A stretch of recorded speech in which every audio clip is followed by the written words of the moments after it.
Saya Muhammad Irfan Juniansyah. Saya di sini akan menjelaskan materi 9 sampai materi 15. Untuk materi 9, pengembangan perangkat lunak. Sumber perangkat lunak terdiri dari perangkat lunak komersial atau vendor. Kelebihan vendor itu implementasi yang cepat, hemat biaya, estimasi biaya, dan waktu.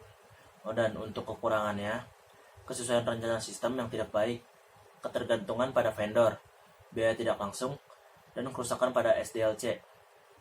Untuk perangkat lunak in-house terdiri dari satu, perangkat lunak ini mengikuti SWDLC atau Software Development Cycle. 2. Rancangan atau desain. Dengan rancangan terstruktur seperti tabel atau pohon, kamus data, diagram, dan lain-lain. Yang ketiga, kode. Nah, untuk keempat, ada 3GL, 4GL, dan pemrograman objek. Terdiri dari 1. Uji tes, white box, black box. Kualitas perangkat lunak terdiri dari dimensi pemakai, dimensi rancangan, dimensi nilai tambah, jaminan quality, pengendalian quality atau quality control, dan perancangan perangkat lunak. Perancangan perangkat lunak ini terdiri dari perancangan terstruktur, orientasi pada proses dan data. Perancangan berorientasi objek, orientasi pada objek. Dan untuk pengkodean perangkat lunak, biasanya bahasa pemrograman yang digunakan adalah materi selanjutnya. Ada beberapa materi dalam materi 10. 1. Tahap akhir dalam siklus pengembangan sistem. Biasanya melibatkan pengintegrasian semua komponen rancangan sistem termasuk perangkat lunak dan pengkonversian sistem total kooperasi. Dan kedua, proses implementasi terdiri dari perencanaan dan pengeksekusian. Dan rencana implementasi adalah formulasi rinci dan referensi grafik mengenai pencapaian implementasi sistem yang akan dilaksanakan. Untuk bagian pokok implementasi terdiri dari beberapa bagian seperti persiapan tempat, pelatihan personil, persiapan atau pembuatan dokumentasi, dan konversi file dan sistem. Dan untuk materi selanjutnya itu materi 11 atau pemeliharaan perangkat lunak. Di sini ada jenis pemeliharaan. 1. Pemeliharaan korektif, adaptif, dan penyempurnaan preseptif. 3 pendekatan untuk menyusun pemeliharaan sistem adalah pendekatan pemisahan, pendekatan gabungan, dan pendekatan fungsional.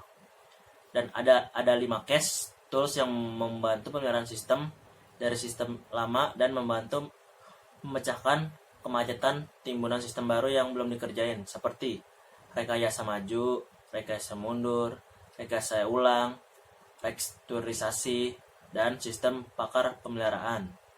Dan untuk materi selanjutnya materi 12, perancangan sistem secara umum. Perancangan sistem adalah pembentukan suatu sistem oleh analis sistem. Perancangan sistem dapat dibagi dua, yaitu perancangan sistem secara umum atau perancangan konseptual, perancangan logikal, atau perancangan secara makro. Perancangan sistem terinci atau sistem secara fisik.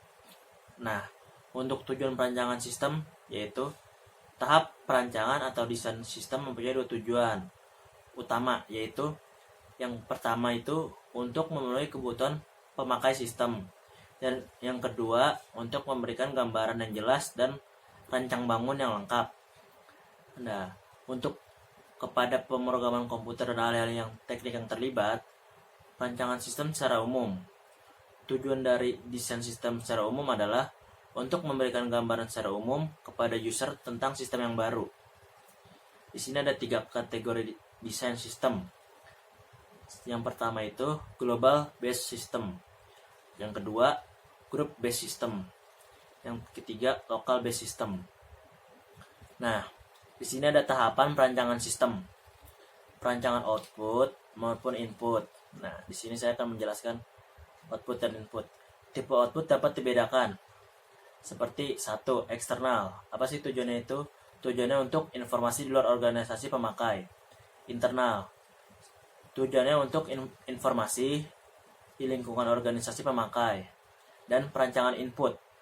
Di sini ada tipe input dapat dibedakan eksternal. Pada tipe ini pemasukan data berasal dari luar organisasi. Nah, untuk internal ini, pada tipe ini pemasukan data hasil komunikasi pemakai dengan sistem.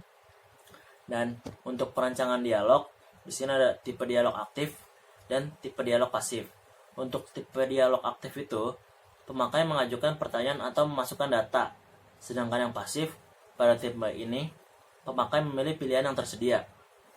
Dan untuk yang selanjutnya, ada tekanan perancangan. Perancangan sistem informasi harus memperhatikan sejumlah tekanan, seperti integrasi, jalur pemakai, dan yang terakhir tekanan persaingan. Materi selanjutnya itu materi 13. Materi 13, perancangan sistem terperinci. Perancangan output dan perancangan input. Untuk perancangan output, tujuan perancangan output adalah mengubah data menjadi informasi yang berkualitas dan dapat digunakan. Sedangkan perancangan input perlu direncanakan untuk mengkonversikan data mentah ke dalam. Dan untuk informasi yang berguna, input dan output, perancangan formulir kertas. Formulir kertas merupakan pembawa data fisik, seperti pengelolaan dan perancangan formulir elektronik. Merupakan layar pengisian data yang dapat dirancang untuk digunakan tanpa ada sumber dokumen resmi atau pengodean input. Untuk mengklasifikasikan data, memasukkan data ke dalam komputer, dan untuk mengambil bermacam-macam informasi yang berhubungan dengannya. Kode dapat terdiri dari kumpulan angka, huruf, karakter khusus. Terakhir, yaitu materi 15. Dalam materi ini, saya akan menjelaskan tentang perbandingan metodologi dalam membangunkan suatu sistem informasi. Di sini ada beberapa metodologi yang dapat digunakan. Setiap metodologi ini akan menguraikan tahapan-tahapan dalam pengembangan suatu sistem informasi. Tujuan dari semua metodologi tersebut adalah keberhasilan mengembangkan sistem informasi dengan tepat waktu, tepat biaya, dan sesuai kebutuhan yang diharapkan pengguna. Nah, untuk metode analisis yang digunakan dalam membandingkan model-model pengembangan database ini adalah Capability Maturity Model atau CMM. Kerangka kerja CMM diharapkan untuk membantu organisasi meningkatkan kematangan proses pengembangan sistem mereka. SDLC di sini saya hanya menambahkan sedikit tentang SDLC. RAT. Model RAT merupakan model inkremental dari proses pengembangan perangkat lunak yang menekankan pada sedikitnya siklus pengembangan. Spiral. Model ini mengambil fitur penting dari mode waterfall dan prototyping dengan menambah elemen baru yaitu analisa resiko atau risk analysis. Dan segitu aja yang cukup saya bahas. Terima kasih.